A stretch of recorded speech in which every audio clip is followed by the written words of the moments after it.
Bonjour à tous et bienvenue à votre édition L'Info. Le nombre de martyrs de l'agression sioniste contre la bande de Gaza s'est élevé à 17 674 et celui des blessés à 49 300, a fait savoir samedi soir le ministère palestinien de la Santé.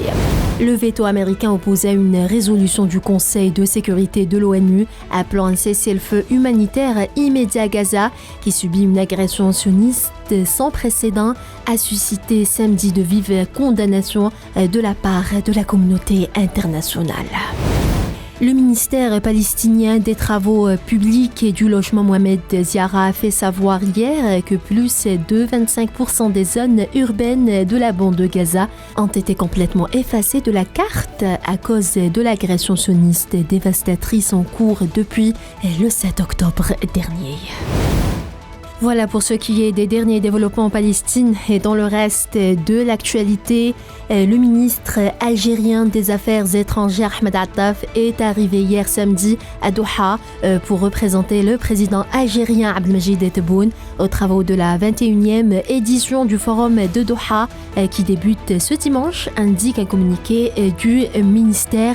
Le Forum de Doha est une rencontre internationale annuelle qui encourage le dialogue, le débat, l'interaction et l'échange d'analyses et de vues sur les défis actuels dans le monde, et ce avec la participation de dirigeants, de représentants de gouvernements, de décideurs, d'intellectuels, de chercheurs, de journalistes et d'universitaires.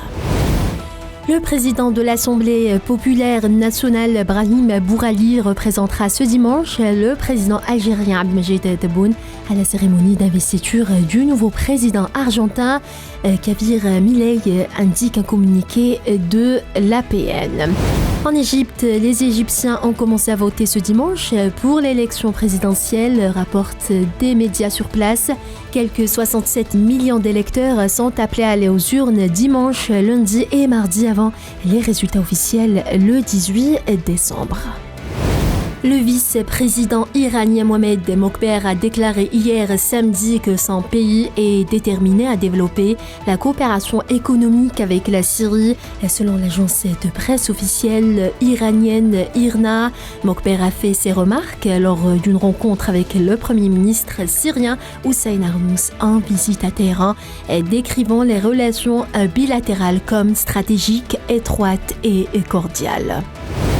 La mission multidimensionnelle intégrée des Nations Unies pour la stabilisation au Mali a mis fin à sa présence dans les régions centrales du pays, a indiqué l'organisation internationale. En RDC, la campagne électorale bat en plein 10 jours avant la fin officielle. L'opposant Moïse Katumbi a tenu son meeting de campagne dans la capitale hier samedi, critiquant le bilan du président sortant Félix Tshisekedi, candidat à sa propre succession. Il était accompagné de 4 candidats qui se sont désistés en sa faveur.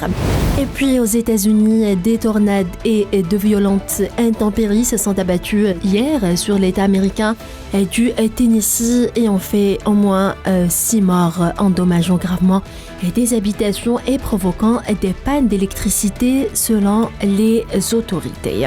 Voilà, c'est la fin de ce bulletin d'information. Merci à vous tous de l'avoir suivi.